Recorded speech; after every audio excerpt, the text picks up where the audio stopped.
வணக்கம். நல்ல நண்பர்களை நீங்கள் உங்களோடு இணைத்துக் கொள்ளுங்கள். நிறைய நட்புகளை நீங்கள் பெருக்கிக் கொண்டே செல்லுங்கள். எவ்வளவு நட்பு பெருகுகிறதோ அந்த அளவுக்கு உங்களுடைய வியாபாரம், தொழில் பன்மடங்கு பெருகும்.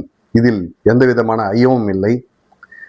எப்போதும் புறம் பேசும் நண்பர்களை உங்களோடு இணைத்துக் கொள்ளாதீர்கள். அவ்வாறு ஒருவரை பற்றி ஒருவர் தவறாக உங்களிடம் எந்த நண்பர் கூறுகிறார்களோ அதில் உண்மை இருக்கும் பட்சத்தில் அதை ஒருமுறை ஆராயுங்கள். மறுபடியும் மற்றவர்களை பற்றி தவறாக உங்களிடம் கருத்து கூறுபவர்களை நீங்கள் புரிந்து கொண்டு பழகுங்கள். ஏனென்றால் மற்றவர்களை பற்றி புறம் பேசும் நண்பர்கள் உங்களை பற்றியும் மற்றவர்களிடத்தில் தவறாக பேசக்கூடும். அவரிடம் உங்களது இழப்புகளையும் இன்னல்களையும் சிறு சிறு சிக்கல்களையும் பகிராதீர்கள்.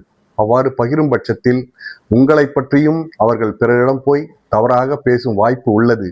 நல்ல நண்பர்களை நீங்கள் சேர்த்து கொள்ளுங்கள். தேவையற்ற நண்பர்களை நீங்கள் பாரபட்சம் பாராமல் தவிருங்கள்.